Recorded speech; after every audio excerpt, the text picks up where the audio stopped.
जी नाज़रीन welcome back. हाणे ॻाल्हि ॿोल कंदासीं असां मौसमियाती तब्दीली जे मामले ते, जंहिंमें हाणे कुझु इंफॉर्मेशन कुझु एनालिसिस साम्हूं आयो आहे त शायदि हिन साल नॉर्मल खां वधीक बारिशूं पवनि, फ्लड्स अचण जो ख़दशो बि मौजूदु आहे, ॿोॾि अचण जो ख़दशो बि मौजूदु आहे। तंहिंजे करे इन मामले ते ॻाल्हि ॿोल असां कंदासीं। मूंखे जॉइन कयो आहे तज़ीनगार नसीर मेमण साहब, जिन डॉन में पंहिंजो हिकिड़ो तफ़सीली आर्टिकल हिन मामले ते लिखियो आहे त हिन भेरे कुझु सूरत हाल बहितर थी सघे थी, छा असां एतिरी तयारी कई आहे। Naseer sahab thank you very much. Naseer sahab, हींअर छा इतलात आहिनि, हीअ जेका मौसमियाती अॻकथी थी आहे त हिन मॉनसून सीज़न में को एक्स्ट्रा ऑर्डिनरी बारिशनि जो ॿुधायो वञे पियो? मसलन अप्रैल जे एंड में इंडिया जे पुणे शहर में हिकिड़े फोरम आहे जेको हिन क़िस्म जी मॉडल्स खे रिव्यू करे ऐं पोइ आउटलुक इशू कंदो आहे रीजन जे लाइ। उन में इहो इंडिकेट कयो वियो त हींअर ताईं जेके मॉडल्स ॾिसजनि पिया, जेको एनालिसिस आहे, उन हिसाब सां इम्कान आहे त मामूल खां बारिशूं वधीक हिन साल थी सघनि थियूं। ऐं उन खां पोइ मूं कल्ह चीफ मेट्रोलॉजिस्ट सरदार सरफराज़ सां बि कचहरी कई, मुलाक़ात कई। उन सां मूं सॼी अंडरस्टैंड कई। उन 3-4 मूंखे जेके डिफरेंट मॉडल्स ॾेखारिया, उहे बि ग्लोबल मॉडल्स इहो पैटर्न इंडिकेट कनि पिया। काफ़ी इंडिकेटर अहिड़ा आहिनि ग्लोबल मॉडल्स में जेके 2022 वारे सीन सां मिलंदड़ जुलंदड़। सो इहो हिकिड़ो अंदेशो आहे, पर ज़हन में रखिजो त असांखे अञा हिकदमि का ख़ौफ़ जी लहर बि नाहे पखिड़णी, जो अञा इहे मॉडल्स जून जी शुरूआत आहे, अञा जून जे एंड ताईं वञी सूरत हाल वधीक चिटी थींदी, छो त एतिरी एडवांस अॻकथी अञा क्लाइमेट जी या इन जी मुमकिन न हूंदी आहे। पर इहो ज़रूर आहे त हींअर ताईं जा जेके बि इशारा आहिनि ऐं अलामतूं आहिनि, उहे मामूल खां वधीक बारिशुनि वारा आहिनि, जंहिंजे करे अलर्ट रहण ऐं तयारी करण, जेके बि उपाउ वठणा आहिनि, ही वक़्तु आहे। शायदि अॻे ई लेट थियल आहे, पर ही वक़्तु आहे जेको कुझु करिणो हो हाणे करिणो पवंदो हुकूमत खे ऐं ॿियनि स्टेक होल्डर्स खे। मक़सदु आहे त ज़ाहिर साईं जेका अॻकथी हूंदी आहे उहा अॻकथी ई हूंदी आहे, ऐं उहा कंफर्म जॾहिं थींदी, जॾहिं हफ़्तो 10 ॾींहं बचंदा वञी तेसीं वञी कंफर्म थींदी। पर ज़ाहिर हुकूमत खे तयारी त करणी पवंदी न, इदारनि खे पंहिंजनि खे पंहिंजूं शयूं, डिस्ट्रिक्ट गवर्नमेंट्स खे, ज़िले इंतिज़ामिया खे, उहो पंहिंजी तयारी त करे रखनि न, जेको अॻे नाहे थींदो कॾहिं। मोहसिन, तयारी त बदतरीन सूरत हाल जी करणी पवंदी आहे। हिन क़िस्म जी सूरत हाल में 2022 खां पोइ असांखे ईअं सम्झो त हर साल जेका तयारी करणी आहे उहा उन सतह जी करणी पवंदी। अंग्रेज़ी में हिकिड़ी चवणी आहे त नोआ वाज़ building the arc when it वाज़ नॉट रेनिंग, त नूह नबी ॿेड़ी तॾहिं पे ठाही जॾहिं अञा मींहुं शुरू न थियो। सो उहा प्रिपेयर्डनेस जो हिकिड़ो मिसाल आहे त जॾहिं तव्हांखे ख़बर आहे त हीउ सभु कुझु थी सघे थो, छो त जॾहिं थियण लॻो त पोइ तव्हां वटि मोहलत न हूंदी। तो 2022 में बि लेट जाॻियासीं। मां 2-3 क्विकली शयूं ॿुधाए वञा जिन ते नज़र रखण जी ज़रूरत आहे। आहिनि त घणी, पर 2-3 शयूं। 2022 में बलोचिस्तान जे पासे जेके शदीद मींहं पिया से जुलाई में शुरू थी विया हुआ। सिंध जा शदीद मींहं मिड अगस्त खां पोइ थिया हुआ। त इहो सॼो वकिरो जेको बलोचिस्तान मां सिंध अचणो, उन जी अॻकथी अॻुवाट थियणु घुरिजे हा, ऐं उन वक़्तु उहा कम्युनिकेशन जो गैप हुयो जेको सरकार बि मञियो।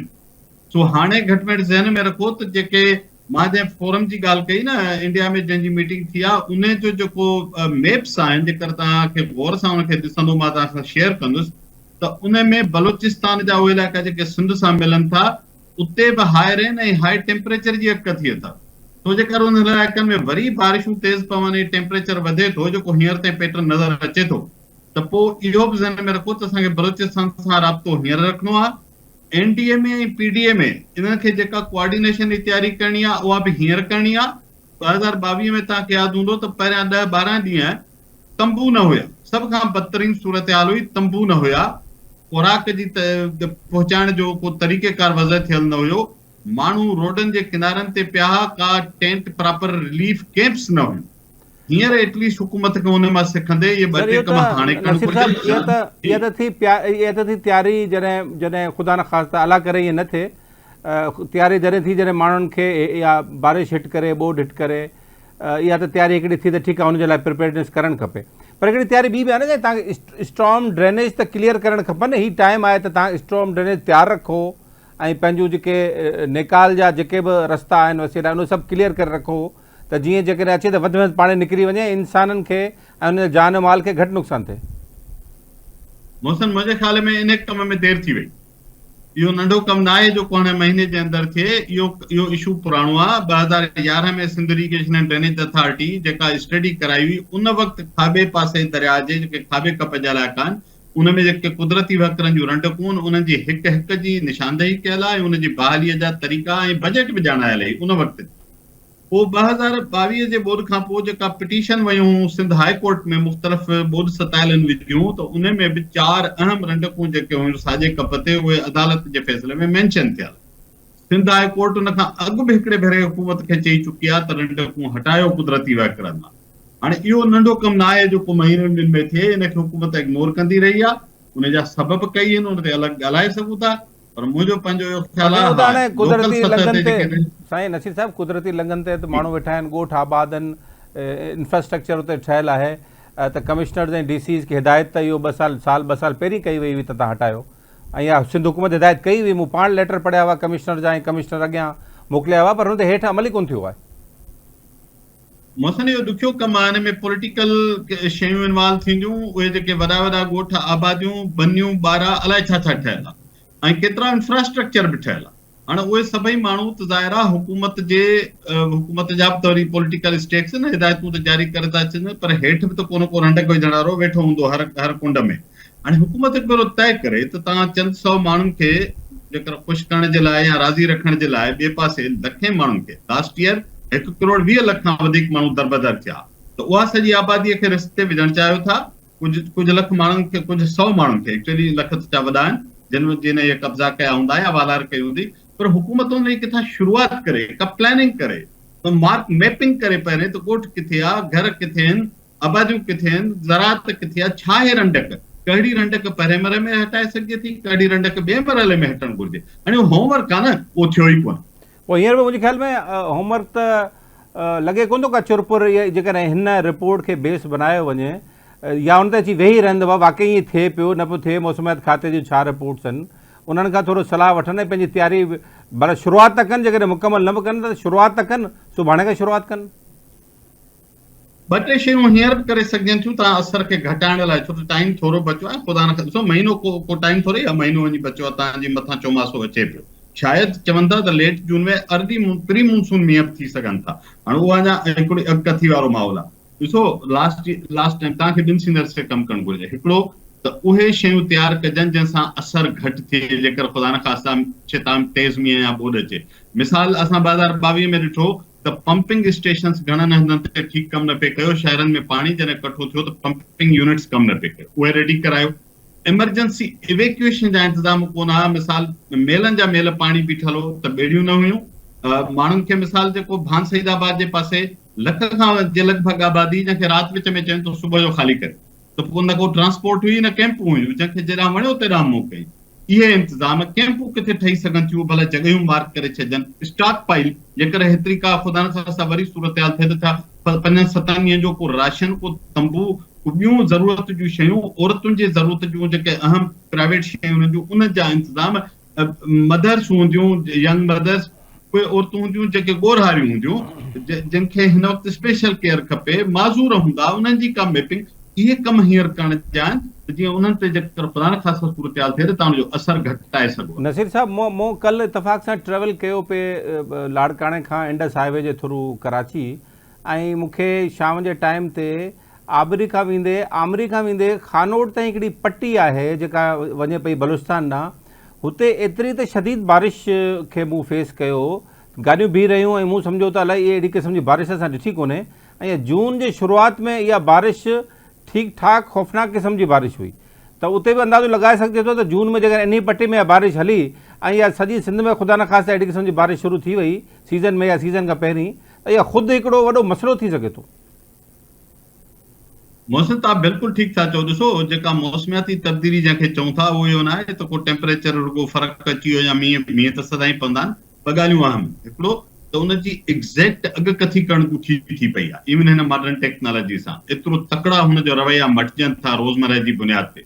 मिसाल अप्रैल जेको हुयो, उहो 60-70 सालनि खां पोइ एतिरा मींहं पिया आहिनि हिन ख़िते में। ऐं रुॻो पाकिस्तान न, तव्हां हीट वेव्स खां ऐं बारिशुनि खे शुरू कयो, दुबई जो कड़ो हशर थियो, श्रीलंका में छा थियो, केनिया में छा थियो आहे, तव्हांजे ईस्ट ओभर जेका ओभर एशिया जा मुल्क आहिनि, Philippine, Vietnam, Thailand, even India जा इलाइक़ा, बांग्लादेश, हिते शदीद हालत ख़राब रही आहे ऐं हाणे असां वटि बि उहे एबनॉर्मल टेम्परेचर अची विया आहिनि। तो इहो सभु कुझु मुमकिन आहे, इन जे इम्कान खे रद्द नथो करे सघिजे त अहिड़ा गैर मामूली मींहं पवनि ऐं असांखे पोइ अख पटण जे लाइ मोहलत ई न मिले। तो बिल्कुलु मां इन ॻाल्हि सां एग्री आहियां त बदतरीन सूरत हाल सिनेरियो खे ज़हन में रखंदे कम्युनिटी सतह ते, ज़िले सतह ते, सूबे सतह ते जेके तयारियूं करणियूं आहिनि हाणे करणियूं पवनि। अच्छा, आख़िरी सवाल मुंहिंजो इनखे क्लोज़ था कयूं। इहा ॻाल्हि त दुरुस्त आहे त असांखे बिल्कुलु ख़ौफ़ न फैलाइणु घुरिजे, पर मसइलो आहे त इहो इतला ॾियणु ऐं ख़ौफ़ जे विच में हिकिड़ी वेरी थिन लाइन आहे, हिकिड़ी तमामु। हाणे हुनखे मीडिया खे ज़ाहिर ज़िमेदारी सां रिपोर्ट करणो पवंदो, त इहा थिन लाइन त असांजे लाइ मीडिया जे सभिनी दोस्तनि लाइ ॾुखी थी पवंदी। त हाणे करियूं छा? ख़ौफ़ बि न आहे फैलाइणो, इतला बि न आहे ॾियणो, त पोइ केॾांहुं वेंदासीं? ॾिसो, ख़ौफ़ इन सेंस में आहे त जीअं कुझु माण्हुनि, मां मिसाल थो ॾियां, सोशल मीडिया ते कुझु माण्हू लिखणु शुरू कयो आहे, मां जुमिला थो ॿुधायां त ख़ौफ़नाक तबाहीअ वारो चौमासो अचे पियो। मां हाणे इहे लफ़्ज़ हिन स्टेज ते चवणु नामुनासिब आहे। इहो ख़ौफ़ पखेड़ींदा, अवेयरनेस कोन ईंदा। पर जेकर इन ॻाल्हि खे हीअं चइजे त अॻकथी आहे त शदीद मींहं पइजी सघनि था, ख़दशो आहे, ही फलाणियूं 4 शयुनि जी तयारी हींअर कयो, त पोइ इहो पॉज़िटिव मैसेज ईंदा। तो मीडिया जा माण्हू या आम शहरी जेके सोशल मीडिया यूज़ कनि था, उहे मैसेज खे कंस्ट्रक्ट कीअं था कनि, ख़ौफ़ ऐं तयारीअ जे विच में उहो संदो ठाहींदो। माण्हू तयारीअ जे लाइ चिताव ॾियनि, हिदायतूं ॾियनि, ॾस ॿुधाइनि, रुॻो ॾहकाव न पखेड़नि, उन सां माण्हुनि में वधीक ॾहकाव थींदो, माण्हू तयारी न करे सघनि। सर, हिकिड़ो ॿियो अर्ज़ु आहे जेका असांजे मुआशिरे जी रियलिटी आहे, त इहा त अहिड़ी ॿोॾ ऐं तबाही जेको डिज़ास्टर जेको बि अचे थो, उहो वरी कुझु माण्हुनि लाइ अपॉर्चुनिटी पाए। उहे त दुआऊं कंदा हूंदा त इहो ॿोॾ वोॾ अचे ऐं तबाहियूं थियनि, त जीअं असां ज़िले इंतिज़ामिया जीअं हूंदी आहे घणे भाङे, ऐं पोइ कुझु NGO सेक्टर बि हूंदो आहे, कुझु सियासी माण्हू बि शामिल थी वेंदा आहिनि, उन्हनि जे लाइ त इहा अपॉर्चुनिटी, हू त दुआ कंदा हूंदा इहा थिए त जीअं इहा अपॉर्चुनिटी वरी मिले, वरी असां करोड़े अरबे रुपया कमायूं। मोहसिन, दुनिया जी हर आफ़त जा बेनिफिशियरी थींदा आहिनि। दुनिया सॼी में बदकिस्मती सां इहा हिकिड़ी तल्ख़ हक़ीक़त आहे। हाणे इन ते ज़िम्मेवारी थींदी हुकूमत जी।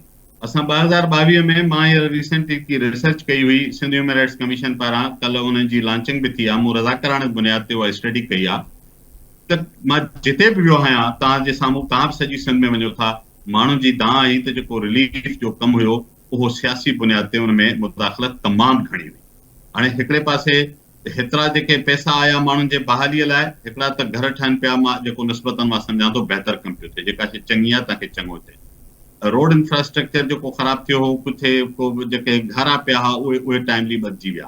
पर मिसाल ॿिया कई शयूं आहिनि जेके अञा ताईं न थी सघियूं आहिनि। उन वक़्तु जिन जी कंप्लेन हुई त जेको पैसो डिस्ट्रिक्ट गवर्नमेंट्स खे ॾिनो वियो, उहो जंहिं तरह सां ख़र्च थी पिए सघियो माण्हुनि जी बहितरी लाइ, उन तरह सां उन सतह जो न थियो। मां नथो चवां त कुझु न थियो, पर जेतिरो थियणु घुरिजे उहो न थियो। हाणे इहा जेके ट्रांसपेरेंसी जा इशूज़ आहिनि, इहे जेके अकाउंटेबिलिटीज़ जा इशूज़ आहिनि, इन जी ज़िम्मेवारी हुकूमतुनि ते आहे। उन वक़्तु इहो बि थियो पिए त जॾहिं इमदाद आई, छो त माण्हू मुतासिर ॾाढा हुया सतायल, ऐं इमदाद ज़ाहिरा ओतिरी न पे आई, त पोइ सियासी बुनियाद ते मक़ामी सतह ते फ़ैसिला पे थिया, हीअ असांजो वोटर, हीअ असांजो माण्हू, हीअ असांजो पंहिंजो। ख़ुदारा आफ़तुनि वक़्तु सभु माण्हू तव्हांजा आहिनि, जेके वोट ॾियनि न ॾियनि, हिन सूबे जा, मुल्क जा शहरी आहिनि, उन सभिनी खे ऑन करणो पवंदो। इहो सियासी इंफ्लुएंस खां बचायो। ऐं ॿी ॻाल्हि ज़हन में रखो त सभिनी माण्हुनि ते ॿोॾ या कंहिं बि आफ़त जो असरु हिकु जेतिरो न थींदो आहे। मां ख़ासि तौर ते गुज़ारिश कंदुसि उन्हनि औरतुनि जो सोचो जेके उन वक़्तु ॻोरहारियूं हूंदियूं। गुज़िरियल भेरे 2022 में 6.5 लख अहिड़ियूं औरतूं ॿुधाई पियूं हुयूं जेके ॿोॾ वक़्तु मुख़्तलिफ़ सतह ते मुख़्तलिफ़ टर्म्स में हुयूं, ॻोरहारेपण जे, पंहिंजे हुनजे ॿार ॼण जे सिचुएशन में। उहे औरतूं ख़ासि तवजो घुरनि थियूं। पीरसन आहिनि जेके हली न सघनि, अपाहज आहिनि जेके कंहिं सबब जे करे। ठीक सही Naseer sahab, thank you very much for time. नाज़रीन, नसीर मेमण साहब तफ़सील सां ॿुधायो आहे त तयारी असांखे करणी पवंदी। बारिशनि जी अॻकथी ज़रूरु आहे, हुनजी इंटेंसिटी केतिरी हूंदी, उहा ख़ौफ़नाक हूंदी, न हूंदी, नॉर्मल हूंदी, बिलो एवरेज हूंदी, पर असांखे तयारी करणी पवंदी। ऐं हुनजे लाइ नसीर साहब तफ़सील सां ॿुधायो त छा छा तयारियूं करणु खपनि। अखि पटणी पवंदी, हींअर खां ई अलार्म वॼाइणो पवंदो, ऐं जेके लाॻापियल इदारा आहिनि इंतिज़ामिया आहिनि उन्हनि खे हिन ते वर्किंग शुरू करणी पवंदी। मोहसिन बबर खे जेको प्रोग्राम इजाज़त ॾींदा, सदाईं गॾु।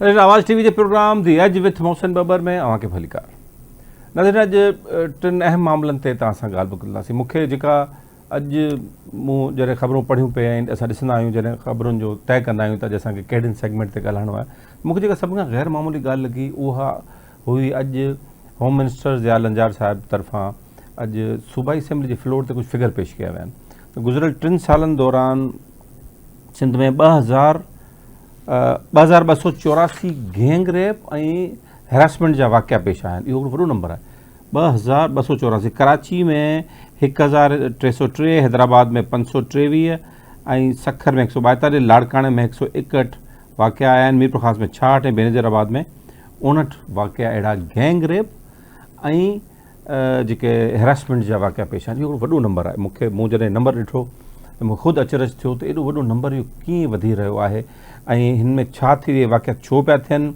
ऐं हिन ते हुकूमत कहिड़ा क़दम वठे पई, असांजो ओवरऑल समाज कहिड़ी तरफ़ वञे पियो। हीउ तमामु वॾो नंबर आहे। हिन ते ज़रूरु मां चाहींदुसि त जिन ते हिकिड़ो असां सेगमेंट कयूं, हुन ते असां ॻाल्हि ॿोल बि कंदासीं। उन खां पोइ असां ॻाल्हि ॿोल कंदासीं मुल्क में जेका आहे बजट जी आमद आहे। बजट नेक्स्ट वीक में पेश थियणु वञे पियो ऐं इन बजट में छा छा थिए पियो। टैक्सिस जी ख़बरूं इहे आहिनि त वॾे अंग में टैक्सिस लॻण जा इम्कान आहिनि, वॾी उन मटासटा थींदी रेशियोज़ जी, ऐं को 30 खां 35% जेको रेवेन्यू टारगेट आहे उहो वधायो वञे पियो। मक़सदु हींअर 9400 जे क़रीब टारगेट आहे त उनखे वधाए 12,500 ते आंदो वञे पियो, जो मक़सदु आहे 3000 अरब रुपया, लॻभॻि 25 खां 30% जेको आहे टैक्स इज़ाफ़ी लॻंदो। कहिड़े कहिड़े सेक्टर ते लॻे पियो, किथां किथां इहा उगाड़ थींदी, इहो हिकिड़ो वॾो सुवालु आहे। छाकाणि त हिन सां ग़रीब माण्हू ऐं मिडिल क्लास माण्हू ते वॾो फ़र्क़ु पवंदो ऐं तनख़्वाहदार जेको पघारदार तबिको आहे उन ते बि तमामु घणो फ़र्क़ु अचण जो ख़दशो आहे। उनखे हुकूमत कीअं ॾिसे पई, हुन ते कहिड़ा कहिड़ा इनिशिएटिव वरिता वञनि पिया। ज़रात ते टैक्स लॻण जूं ॻाल्हियूं थियनि पियूं, ज़रात ते टैक्स केतिरो लॻंदो, कीअं थींदो, इन ते बि असां तफ़सीली प्रोग्राम कंदासीं, पर अॼु थोरो असां समराइज़ न कंदासीं। ॿी जेका अहम ख़बर उहा इहा आहे त ख़बरूं अचनि पियूं इंटरनेशनल कुझु इदारनि तरफ़ां, पूणे इंस्टीट्यूट आहे उते जेको मेट जेका माण्हू गॾु थिया हुते, उन्हनि ॿुधायो त हिन रीजन में जून जे आख़िर में ग़ैर मामूली बारिश पवण जो इम्कान आहे, जंहिंसां प्रॉब्लम थी सघे थो, ॿोॾि वारी सूरत हाल बि पैदा थी सघे थी ऐं जेको ॿोॾि आहे उहा बि अची सघे थी ऐं अर्बन फ्लडिंग जो बि ख़तरो मौजूदु आहे ऐं ग़ैर मामूली बरसातूं हूंदियूं। इहा अॻकथी फ़िलहालु कई वई ऐं सॉफ्ट आहे। अलार्म अञा नाहिनि बेल थिया, पर हिन ते ज़रूरु अञा पर हुकूमत छा तयारी कई आहे इहा बि अञा ताईं का ख़बर न आहे। अलार्म बेल थी विया आहिनि, अलार्म बेल थी विया आहिनि। हिन जी इंटेंसिटी केतिरी हूंदी, केतिरी बारिश पवंदी, किथे किथे पवंदी, इहो अञा तइ थियणु बाक़ी आहे। पर बहरहाल ख़तरे जी घंटी ज़रूरु वॼे पई। हिन ते बि असां ॻाल्हि ॿोल कंदासीं ऐं तव्हांखे हिन ते तफ़सील ॾींदासीं। टई तमामु अहम मौज़ू आहिनि ऐं हीअ 2 मौज़ू जेके आहिनि इहे जेको औरतुनि जो अंग वधे पियो, गैंग रेप ऐं हिरासानी जे वाक़िअनि जो, ऐं ॿियो जेको चौमासी जी मुंद में बारिशूं पवण जो इम्कान ॿुधायो वियो आहे। हिन ते असां सेगमेंट तफ़सील सां कंदासीं ऐं ज़ाहिर इकोनॉमी ते बि करिणो आहे। पर हाणे सभिनी खां पहिरीं असां मामिलो वठंदासीं जेका मूं तव्हां सां अर्ज़ु कयो। सभिनी खां पहिरीं औरतुनि जे जेके वाक़िया वधी रहिया आहिनि सिंध में गुज़िरियल 3 सालनि में, जीअं मूं पहिरीं ॿुधायो 2234 गैंग रेप ऐं हिरासनी जा वाक़िया थियनि। Gang rape is a big word, इहो वॾो मामिलो आहे। हिन ते वाक़िया थिया आहिनि ऐं वाक़िया थियनि पिया ऐं कंटिन्यूसली थियनि पिया। हिन ते को रोकथाम के हिन खे को मुंझो ॾियण जी ज़रूरत आहे ऐं सिर्फ़ु हुकूमत न, इहा असां सभिनी जी ज़िम्मेदारी। पर छा थिए पियो, मूंखे जॉइन कयो आहे औरतुनि जी भलाई वारी सूबाई वज़ीर शाहिना बलोच साहिबा मूंसां गॾु आहिनि। उन्होंने असांखे जॉइन किया, उन्हनि खां पुछूं था। जी बहुत शुक्रिया शाहिना बलोच साहिबा, आपने हमें ज्वाइन किया। मैम ये आपसे मालूम करना था, वाक़यात बहुत बढ़ गए। आज होम मिनिस्टर साहब ने ये फिगर्स भी पेश किए, तो आप समझती हैं कि ये वाक़यात बहुत ज़्यादा हैं, ये जो नंबर आया है सामने ये तो हमें गैर मामूली नज़र आता है। देखिए, जो मिनिस्टर साहब ने जो नंबर पेश किया है, जाहिर बात है उसके पास जो केसेस आए होंगे, जो रिकॉर्ड हुए होंगे, देखिए कुछ केसेस ऐसे होते हैं जो फ्रंट पे लेके ही नहीं आते हैं ना। मैं अपनी मिनिस्ट्री की बात करूं, हमारे पास 2-3 ऐसे केसेस आए हैं जो पेरेंट्स ने आके कहा कि आप इसको पुलिस रिकॉर्ड पे नहीं लेके आ जाएं, हमारी इज्जत का सवाल होता है। तो कुछ केसेस इस वजह से वो नंबरों में आते नहीं है। जितने केस जो है ना वो FIR होते हैं, तो इस हिसाब से वो नंबर बन जाता है। कुछ केस ऐसे होते हैं जो आप और हम तक आते ही नहीं है ना। जी, ये बात आपकी ठीक है। इसका मकसद है तो मैं ये अज्यूम करूं कि ये नंबर कहीं ज्यादा होगा जो केसेस आते नहीं है। देखिए, हो सकता है ये नंबर जो है ना इससे ज्यादा भी हो सकते हैं, कम क्यों नहीं हो सकते हैं, क्योंकि मिनिस्टर साहब इतना बड़ा डिपार्टमेंट है, उस डिपार्टमेंट में जितने FIR होते हैं उसकी पूरी डिटेल जो है ना वो मिनिस्टर साहब के पास इस तरह से आ जाती है। मैं आपको एक बात बताऊं, अभी रिसेंटली मेरे पास एक केस आया है हैदराबाद, कराची जमान टाउन कोरंगी से लड़की निकली है, हैदराबाद गई है, ठीक है। वहां जाके लड़की ने कहा ये जो जिस बंदे से बात की है इसने वो कोई उमर रसीदा निकली, तो बच्ची ने फौरन कहा कि नहीं नहीं नहीं मैंने आपसे बात की, मैंने आपसे शादी नहीं करनी है और मैंने वापस जाना है। जिस घर पे बच्ची को बुलाया वहां से बंदे ने कहा चलो मैं आपको रेलवे स्टेशन तक छोड़ के आता हूँ, फिर वहां से बच्ची को हरासा किया और उसके साथ जो है वो गैंग रेप किया, 3-4 लोगों ने मिलके। बच्ची हमने बरामद की, FIR दोनों जगहों पे दर्ज हो चुकी है। 10 तारीख को वो कोर्ट में आएगी, पेश होगी, फिर कोर्ट जो फैसला करे, और मुजरिम में से एक पकड़ा भी गया है और बच्ची की एज जो है वो 16 साल है। ये तो बड़ा अफसोसनाक बात किस पर हुई है मेरे भाई? मोबाइल फोन पर। बच्चियां मोबाइल फोन यूज करती हैं कि माँ बाप मोबाइल फोन इसलिए देते हैं ताकि उनको कहीं अगर कॉलेज में जा रही हैं या घर से बाहर हैं तो राब्ता हो सके। अब कुछ बच्चियां जो है उस मोबाइल फोन को अगर इस तरह यूज करेंगी तो ये केसेस जो है ना इस तरह सामने आती हैं कि माँ बाप से छुपा के वो घर से निकल गई। अब आप खुद सोचो, 16 साल की बच्ची जमान टाउन कोरंगी से निकली है, हैदराबाद पहुंची। नहीं, आपकी बात बिल्कुल बलोच साहिबा बिल्कुल ठीक है कि ये वाकयात बिल्कुल तो अभी बच्ची हमारे पास कराची हम लेके आए हैं, दारुलुमान में वो बच्ची है, क्योंकि कोर्ट आपको पता है हफ्ता इतवार बंद होता है, तो पीर वाले दिन हम उसको कोर्ट में पेश करेंगे। नहीं जी, बिल्कुल बड़ा अच्छा आपने इनिशिएटिव लिया है और जरूर है इन बच्चियों के लिए हिदायत हमें की जानी चाहिए और हमारा भी फर्ज है, क्योंकि हमने और आपने मीडिया के थ्रू हमने मैसेज भी छोड़ना है बच्चियों को कि खुदारा किसी के बहकावे में मत आए। आपका सबसे ज्यादा जो पनाहगाह वो आपका अपना घर है, आपके सबसे अच्छे दोस्त आपके माँ बाप हैं। अपने माँ बाप से बात करो, किसी अनजाने शख्स के कहने से बाहर नहीं निकले। देखो कुछ बच्चियां तो फिर भी, ये बच्ची तो फिर भी हमारे हाथ आई, ऐसे बच्चियां भी होंगी जो घर से निकलती हैं उसके बाद पता ही नहीं चलता है कि बच्चियां गई कहाँ।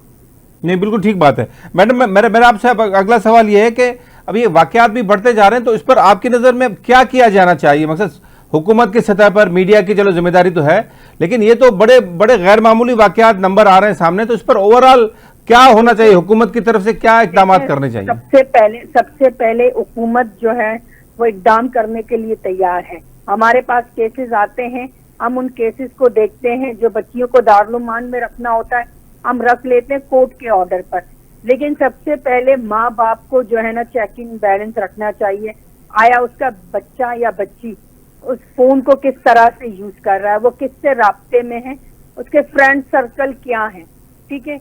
लेकिन जराइम जो है वो वहां से शुरू होती है, वो घर में बैठी है, फोन यूज कर रही है, वहां पे ना आपका मीडिया कुछ कर सकता है ना ही कोई लॉ कुछ कर सकती है। सबसे पहली बात यह है कि उन बच्चियों की काउंसलिंग की जाए, ऐसे सेशंस जो है वो स्कूल और कॉलेजेस में रखा जाए ताकि बच्चों को समझाया जाए कि आया ये मोबाइल फोन आपने यूज किस तरह से करना है।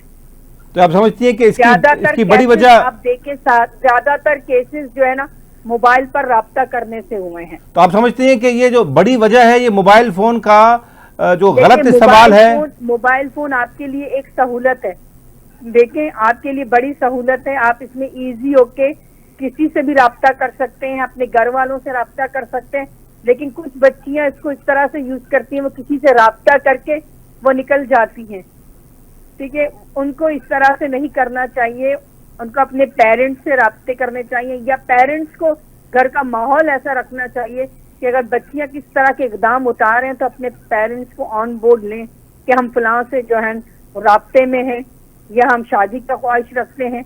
लेकिन पेरेंट्स अगर जब तक फ्रेंडली नहीं होंगे बच्चों के साथ, मैं कहती हूँ केसेस को रोकना मुश्किल हो जाएगा। हुकूमत का तो काम है, केसेस आते हैं, होम डिपार्टमेंट हो, हमारा डिपार्टमेंट हो, हम तो देखते रहते हैं ना जी। आपका मीडिया हो, आप भी कवरेज करते हो, कहीं मीडिया की निशानदेही पे हम लोग पहुंच जाते हैं, आप अपना काम कर रहे हो, हम अपना काम कर रहे हैं, लेकिन एक रोल जो है वो पेरेंट्स को भी प्ले करना होगा। जी, बहुत शुक्रिया आपका शाहिना बालूच साहिबा। नाज़रीन, minister for women development Sindh जो असांखे ॿुधाइनि पियूं त मोबाइल फ़ोन जे ग़लति इस्तेमाल सबब इहे वाक़िया वधी रहिया आहिनि ऐं हिन में हाणे जेको बुनियादी किरदारु आहे पेरेंट्स जो आहे, उहो पंहिंजे नियाणियुनि जो ख़्यालु कनि, उन्हनि जी तरबियत में उन्हनि जो ख़्यालु कनि, उन्हनि जी सार संभाल कनि, सार संभाल ईअं कनि उन्हनि जी रहनुमाई बहितर तरीक़े सां कनि जीअं अहिड़ा जेके अनासिर आहिनि जेके इन खे एक्सप्लॉइट कनि था अहिड़ी सिचुएशन खे ऐं पोइ हू इन्हनि रेप ऐं हिरासानी जे वाक़ियनि जे वर चढ़ी वञनि थियूं। नाज़रीन, वठूं था हिकिड़ो ब्रेक खां पोइ वरी असां ॻाल्हि ॿोल्हि कंदासीं मुल्क जी मुआशी सूरत हाल ते।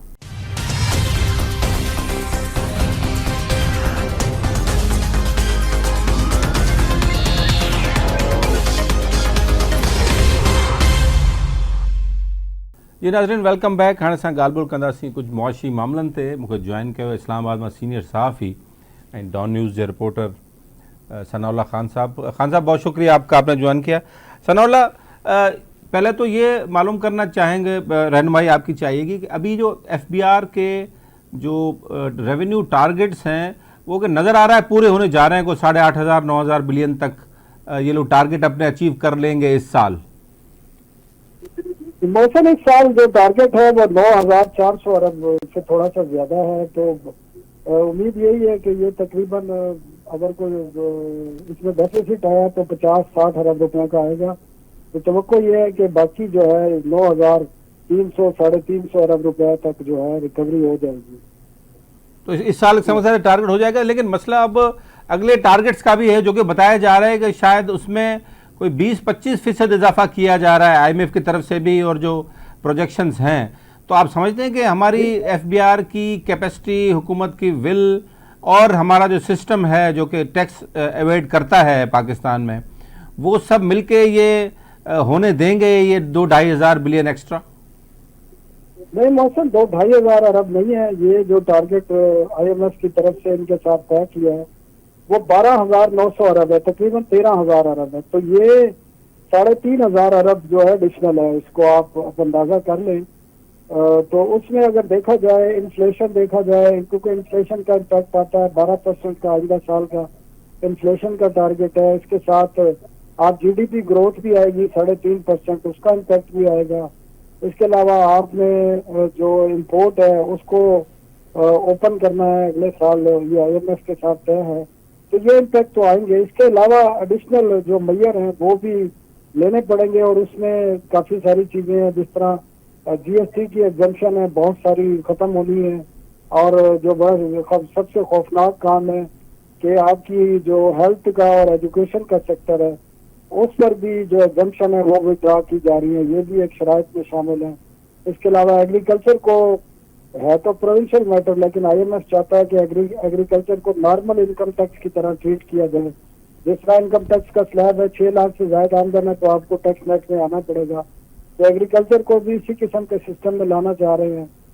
इसके साथ जो है आपका पेट्रोलियम सेक्टर पर आईएमएफ की डिमांड है कि वहां पर जीएसटी लागू किया जाए, क्योंकि इस टाइम ज्यादातर पीडीएल है 60 रुपए फी लीटर, तो अगर जीएसटी भी लगता है तो फिर इसके साथ अगर इससे भी अगर टारगेट पूरा नहीं होगा तो जीएसटी 18% है, उसको 19% या 20% भी किया जा सकता है। तो इस किस्म के मेजर हैं, और इसके साथ जो इंडिविजुअल टैक्स है जिसमें मुख्तलिफ स्लैब होते हैं उसमें भी तब्दीली की जाएगी और कम से कम स्लैब किए जाएंगे, और इंडिविजुअल जो इनकम टैक्स है उसमें भी इजाफा के तो इम्कान है, जो ज्यादा से ज्यादा 25% है उसको 30% तक ले जाया जाएगा, तो ताकि उसका मकसद ये बताते हैं कि मुल्क में जो डिस्पैरिटी है वो कम होगी। तो सनाउल्लाह, ये तो 3-3.5 हज़ार बिलियन एक्स्ट्रा का मकसद है, 30-35% एक्स्ट्रा टैक्स लेने की बात की जा रही है। तो मकसद ये ठीक है वो मेजर अपने लेंगे, लेकिन ख़ास तौर पर जो एग्रीकल्चर टैक्स है वो इसका मकसद है क्या? सूबाई हुकूमतों ने रजामंदी जाहिर कर दी इस पर, हम लेंगे और आप लगा सकते हैं। देखिए, डिमांड तो है ये, अब इसको किस तरीके से टैकल किया जाएगा। और देखें जो एग्रीकल्चर इनकम जो है, एग्रीकल्चर पाकिस्तान की जीडीपी में 23-24% है। अगर 23-24% आपकी टैक्स नेट में नहीं होगी तो बाकी जो शोबों पर फिर प्रेशर बढ़ेगा। आईएमएफ की जो डिमांड है कि जिस तरह बाकी सेक्टर में अगर एक तनख्वाहदार बंदा है, उसकी 6 लाख से ज्यादा साल की आमदन है, वो टैक्स नेट में आता है, चाहे वो छोटा सा 50,000 तक की तनख्वाह वाला टैक्स नेट में आता है। तो अगर एक जरिए आमदन वाला महीने का 10 लाख रुपए कमा रहा है या 1 लाख रुपया कमा रहा है या 50,000 कमा रहा है, तो वो कहते हैं उसको टैक्स नेट में। अब उसका तरीकाकार क्या होगा, ये बजट में अगर ये लगाते हैं तो उसका तरीकाकार भी बताया जाएगा कि आमदन जिसकी भी हो, सूबों की भी आमदन हो, तो ये भी हो सकता है कि सूबों के लिए वो उसमें कोई तरीकाकार हो, तो वो आमदन तो आपके रियासत की आमदन कंसीडर होगी, तो उससे बजट डेफिसिट पे भी फर्क पड़ेगा, आपका बाकी सेक्टर पे भी फर्क पड़ेगा। IMF की डिमांड यही है कि इन तमाम सेक्टर्स को जो है टैक्स नेट में लाया जाए। जिस तरह वो कह रहे हैं कि अद्वियात में भी टैक्स लगाया जाए, जो एजुकेशन सेक्टर है उस पर भी टैक्स लगाया जाए, तो ये तमाम चीजें जब टैक्स में आएंगी तो फिर ये 3,500 तो इतना मैटर नहीं करता। नहीं, लेकिन 3,500 तो एक अच्छा खासा पाकिस्तान की इकोनॉमी में अगर 3,500 बिलियन इंजेक्ट मजीद होता है तो ये तो बहुत अच्छी बात। एक साइड तो ये है कि बहुत अच्छी बात होगी कि इकोनॉमी को काफ़ी फ़ायदा मिल जाएगा। आप समझते हैं कि एक एंगल अगर ये डिस्कस करें कि 3,500 बिलियन जब एक्स्ट्रा आएंगे तो ये तो काफ़ी मसाइल का हल होगा इससे। देखिए मौसम, इसमें असल में मुख्तलिफ जो है ना एक्शन है जो इन्होंने लेने हैं, जिसमें एक सबसे बड़ा एक्शन ये भी है कि टैक्स फाइलर की तादाद ये चाहते हैं कि 2025 तक 60 लाख तक पहुंच जाए, जो इस टाइम 20 से 25 लाख के दरमियान ही रहती है, इससे ज्यादा नहीं होती, और उसमें ज्यादातर आपको पता है तनख्वाहदार लोग भी होते हैं। तो ये पूरा एक और डिजिटलाइजेशन कर रहे हैं SBR की, उससे भी कई चीजें लीकेज बंद होगी। तो बहुत सारे फैक्टर है जो यकीनन अभी तक इस दफा जो सबसे बड़ा इशू है कि एक्सेस टू इंफॉर्मेशन इस दफा बहुत सख्त की हुई है मीडिया के लिए। फाइनेंस मिनिस्ट्री और SBR को बिल्कुल क्लोज कर दिया गया है, और जो नई इकोनॉमी की टीम आई है उसको बाकायदा डायरेक्शन है कि मीडिया से किसी किस्म का राब्ता नहीं किया जाए। फाइनेंस मिनिस्टर मीडिया से मिलना पसंद नहीं करते। इसी तरह चेयरमैन SBR को भी रोका हुआ है कि किसी जो है मीडिया के किसी से भी नुमाइंदे से कोई बात ना की जाए। तो तमाम चीजें क्लोज है, और जो थोड़ी बहुत चीजें निकल आई हैं जिस तरह ये टैक्स टारगेट है, तो ये ज्यादातर IMF रिलेटेड चीजें हैं जो बाहर आई हैं, बाकी ज्यादातर चीजों को सीक्रेट रखा गया है। नहीं तो ये सूबे आप समझते हैं कि क्योंकि ज़राअत वाला टैक्स अगर सूबों के थ्रू भी अगर इन्होंने इसकी वसूली शुरू की तो सूबे मान लेंगे, क्योंकि सूबे हमेशा इसकी मुखालफत कर रहे हैं, खासतौर पर कुछ छोटे सूबे तो इस पर बहुत ज़्यादा मुखालफत करते रहे हैं। देखिए मौसम, सूबों में अभी तो बड़ी बदकिस्मती ये है कि बजट 12 जून को पेश होना और अभी तक कौमी इक्तिसादी कौंसिल की तश्कील नहीं हो सकी। असम्बली गई हुई है 16 मई से, लेकिन अभी तक प्राइम मिनिस्टर ने सदर को एडवाइस नहीं भेजी है। हालांकि 10 जून को NEC का इजलास भी होना है, और NEC के इजलास में ये चीजें सामने रखी जाएंगी। पीपल्स पार्टी के भी ये बातें की जा रही है कि पीपल्स पार्टी वैसे इस बजट को सपोर्ट करेगी, लेकिन पब्लिकली थोड़ा बहुत रिएक्शन उसका आएगा। तो मेरे ख्याल में सूबों को भी अंडरस्टैंडिंग है कि जब IMF का आपने प्रोग्राम लेना है तो बहुत सारी बातें IMF की, बल्कि मोस्टली बातें जो है IMF की ही माननी पड़ेगी। तो सूबों को ये मैसेज दिया गया है, और सूबों को मैसेज आजकल देने के मुख्तलिफ तरीके हैं। जरूरी नहीं है कि हुकूमत ने मैसेज देना है, SIFC के जरिए भी मैसेज दे दिया जाता है। तो क्या NEC का इजलास बुलाने की वैसे ज़रूरत क्या है? वो फैसले आपको पता है, हमें पता है कि कहीं हो रहे हैं, वो तो SIFC का फॉरम सारे फैसले करता है। लेकिन आप देखने कॉन्स्टिट्यूशनल बॉडी है और रिक्वायरमेंट है कि आपको तरक्याती प्लान और इकोनॉमिक जो टारगेट हैं वो NEC से अप्रूव कराने जरूरी होते हैं, तो वो रिक्वायरमेंट भी है। वैसे तो इन्होंने बहुत सारी जो आईनी और लीगल रिक्वायरमेंट थी उनको मिस किया है, जिसमें एक सबसे अहम थी कि बजट स्ट्रेटेजी पेपर 10 मई तक कैबिनेट से पास कराना था, लेकिन वो अभी तक आज तक पास नहीं कराया। तो ये तो चीजें हैं कि बहुत सारी चीजें हुकूमत मिस कर रही है। जी ठीक है सनाउल्लाह, आपका बहुत शुक्रिया। नाज़रीन, सनाउल्लाह खान सीनियर सहाफ़ी इस्लामाबाद में असांखे जॉइन कयो। हू ॿुधाइनि पिया त 9,400 अरब जो टारगेट हिन साल जो है जो 3 जून ताईं थोरो घणो कमी बेशी सां पूरो थींदो, पर अॻे साल जो टारगेट सख़्तु आहे। 3,500 रुपया, 12,500 अरब रुपयनि जो टारगेट जेको आहे साम्हूं अचो, 3,000 3,500 बिलियन एक्स्ट्रा इकोनॉमी में इंजेक्ट थींदा। उहो किथां उगाड़ा वेंदा उहो तव्हां सम्झी सघो था। उहो हिते पाकिस्तान जो मसइलो इहो आहे त इनडायरेक्ट टैक्सेशन तमामु घणी आहे। ग़रीब माण्हू मिडिल क्लास खे पीढ़ियो वेंदो आहे ऐं उनखे टैक्स उगाड़िया वेंदा आहिनि ऐं रत चूसियो वेंदो आहे उन्हनि जो।